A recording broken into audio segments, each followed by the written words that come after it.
No vídeo de hoje, vamos descobrir se é possível invadir o Brasil. Seja bem-vindo para mais um vídeo no canal 2x1. Eu sou Edson Bento e convido você a se inscrever, colocar like e deixar comentários e sugestões dos próximos vídeos.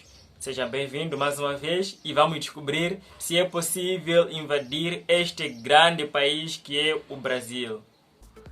Embora no papel uma invasão ao Brasil pareça algo possível, veremos que na prática esta é uma tarefa verdadeiramente titânica e extremamente difícil de ser posta em prática. De forma objetiva, estes são alguns dos fatores que tornam a invasão e ocupação do Brasil um objetivo difícil, mesmo para as maiores potências da atualidade. Pode ser possível, mas será muito difícil. Vamos dar um exemplo. O estado da Amazônia é maior que o meu país, Moçambique. Então, para mim, como moçambicano, pensar nessa possibilidade de que o Brasil pode ser invadido é muito, mas muito difícil. Pode ser possível, porque existem várias potências mundiais com fortes militares por aí. Vamos descobrir juntos neste vídeo. Os ganhos. O Brasil é um gigante em diversos aspectos e muitos dos recursos que possui estarão entre os mais cobiçados nas próximas décadas, de modo que os ganhos para um potencial invasor seriam imensos e diversos. Somente do ponto de vista dos recursos naturais, o país possui as maiores reservas de água doce do planeta, uma enorme diversidade de espécies animais e vegetais e grandes reservas de recursos minerais. Além disso, o país também é um dos maiores produtores de alimentos a nível mundial, com boa parte de suas terras sendo dedicadas à agricultura. Acho que o Brasil é o país com a terceira maior agricultura do mundo. Não sei se estou a dar informação certa aqui, vou deixar durante a edição, vou retificar se eu estiver Também errado. destaca-se por seu parque industrial, capaz de produzir desde produtos simples de baixo valor agregado, até mais complexos como aviões, mísseis e submarinos. Características geográficas. O Brasil é o quinto maior país do mundo, possuindo dimensões verdadeiramente continentais. Também é o sexto mais populoso do mundo, abrigando 210 milhões de habitantes em seus mais de 8 milhões de quilômetros quadrados. E em seu extenso Só antes de saber se o Brasil pode ser invadido ou não, imaginem só um país que vai invadir um outro país que é o quinto maior país do mundo e o sexto mais populoso. Acho que parece ser uma missão impossível. extenso território, podemos encontrar grande variação climática de vegetação e de relevo. Tais características fazem a tarefa de invadir e ocupar o país ainda mais difícil. Isso porque não estamos falando de países pequenos como Afeganistão e Iraque, mas de um gigante que é mais de 10 vezes maior, contando com amplas áreas de onde grupos de resistência poderiam operar, causando severas perdas, mesmo para um adversário mais poderoso. Além disso, a extensão aumenta os desafios logísticos para os ocupantes, que teriam linhas de suprimentos mais extensas para proteger e que seriam alvos potenciais para grupos de resistência. Por fim, é importante destacar que quase 60% do território nacional brasileiro é composto por florestas, onde as tropas do exército possuem extenso preparo com forças treinadas para combater nas condições de cada um dos biomas nacionais. Potenciais inimigos.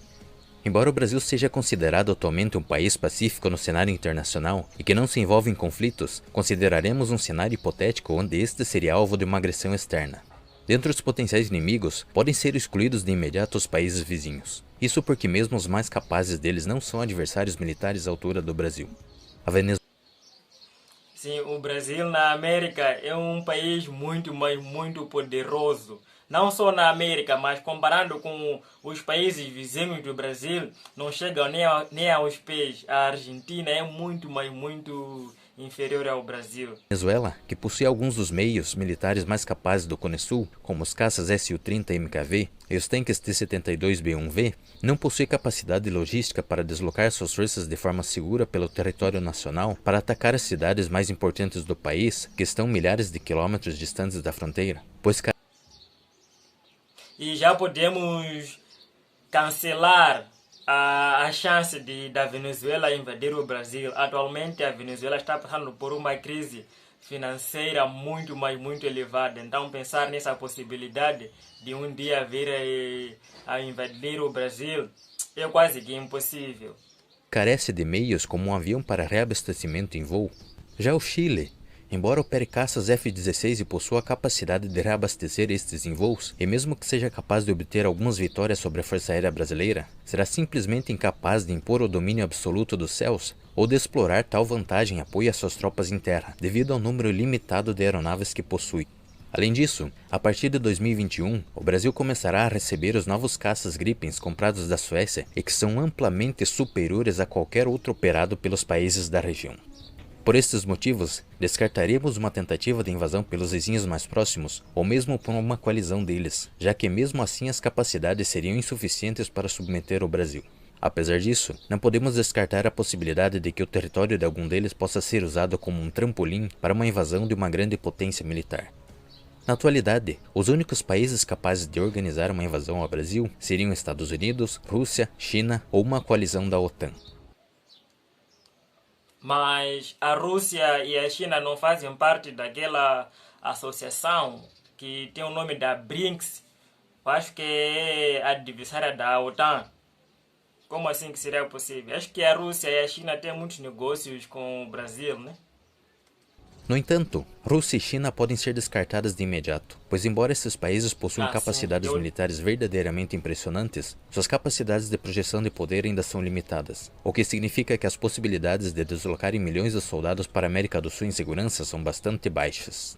Isso porque executar uma operação de tal magnitude poderia significar deslocar tropas com a oposição ativa da OTAN. Além disso, esses dois países atualmente possuem regiões de interesse direto bem distantes do Brasil e relações bilaterais relativamente amistosas. Entretanto, a maior potência militar do planeta está relativamente próxima do Brasil e possui a capacidade para um deslocamento massivo de tropas, podendo até mesmo formar uma coalizão de países da OTAN para a tarefa.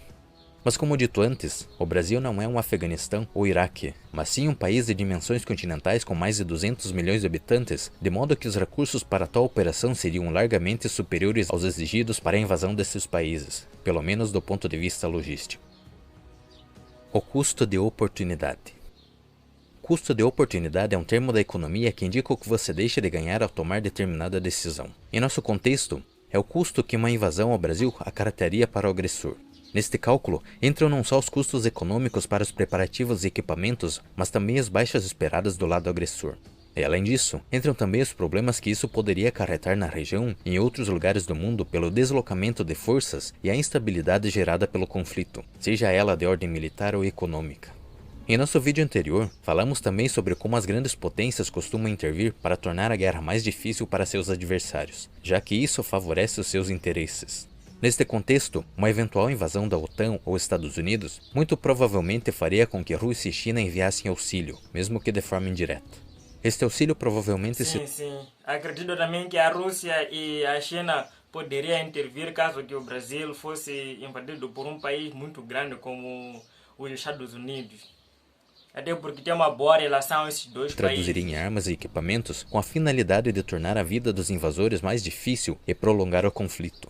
Mas o oposto também seria verdadeiro, sendo bastante plausível presumir que os Estados Unidos agiriam da mesma forma caso a disputa se desse com a China ou Rússia. Portanto, para que este cenário se concretizasse, devemos presumir que o agressor deveria estar disposto a suportar muitas perdas. As capacidades militares do Brasil. Fácil não seria. O Brasil é a maior força da América Latina e a segunda maior do continente, atrás apenas dos Estados Unidos. Na atualidade, as Forças Armadas brasileiras contam com mais de 330 mil soldados ativos e pelo menos 1.600.000 reservistas, sendo por isso uma das maiores do mundo em efetivos.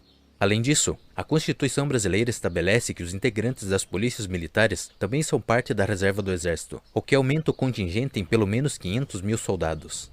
Com mais de 220 mil efetivos, o Exército é a maior das forças, contando com diversas unidades de elite, como as agrupadas na Força de Ação Rápida Estratégica, destinada a responder a qualquer agressão externa ao território brasileiro em um curto período de tempo. Também opera o maior número de blindados e de MBTs da América Latina, com pelo menos 280 tanques e mais de 1.500 blindados. Dentre seus armamentos, destacam seus lançadores de foguetes Astros, com capacidade de lançar munições de diferentes calibres a distâncias entre 9 e 300 km, sendo também capaz de ser utilizado para deter desembarques anfíbios.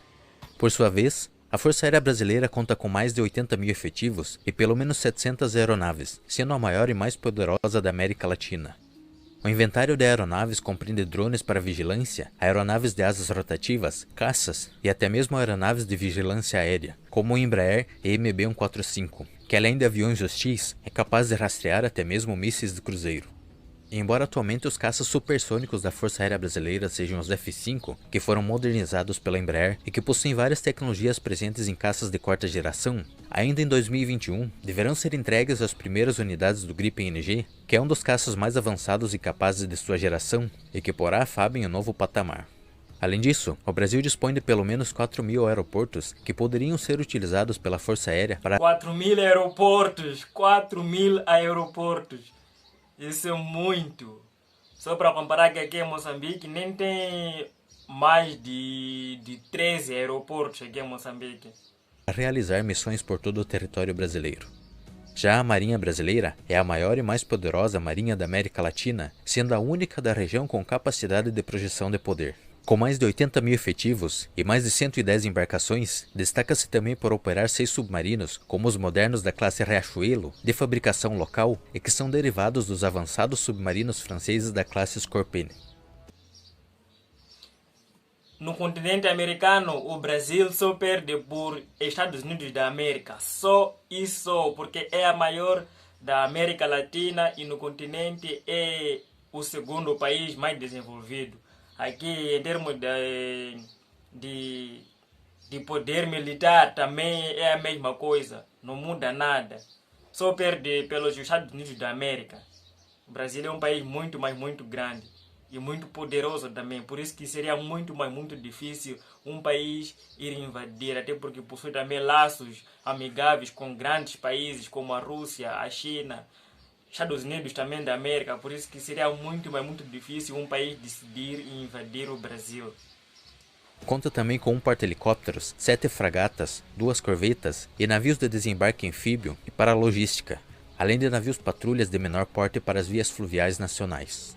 A Marinha Brasileira destaca-se também por ter o maior corpo de fuzileiros navais da América Latina, com cerca de 15.000 efetivos altamente treinados para atuarem como uma força de pronta atuação. O poderio industrial.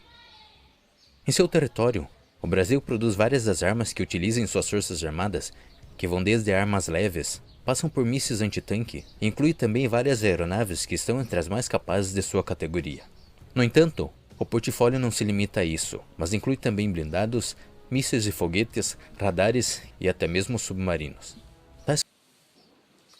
Veja só como será muito difícil invadir o Brasil, porque o Brasil também tem a sua própria indústria de armas, diferente dos outros países que precisam de apoios para ter armas por aí para poder se defender. O Brasil tem a sua própria indústria de armamentos militares. As capacidades conferem uma certa vantagem ao Brasil em relação aos seus vizinhos regionais, no caso de invasão ou guerra prolongada, pois o país teoricamente poderia suprir as forças armadas com vários dos equipamentos necessários. Além disso, a indústria local e as forças armadas estão trabalhando em vários projetos que, quando estiverem finalizados, incrementarão de forma significativa as capacidades militares do Brasil. Como podemos ver, invadir o Brasil e ser bem sucedido em sua ocupação é algo extremamente difícil, e sua execução é um passo extremamente arriscado, mesmo para as maiores potências da atualidade. Bom pessoal, este foi o vídeo, foi a reação de hoje. Muito obrigado por ter assistido até aqui. E para quem tem comentários para acrescentar ou tem um domínio desta matéria, pode deixar um comentário e a gente estará aprendendo junto aqui, porque esse é o objetivo deste vídeo, aprender e ensinar. Para quem tem como ensinar, vai ensinar e nós vamos aprendendo. E sim, o Brasil é um país muito difícil de ser invadido, tem vários recursos para poder se defender e de prolongar uma guerra. Então pessoal, é nóis, inscreva-se no canal, deixe comentários e tchau!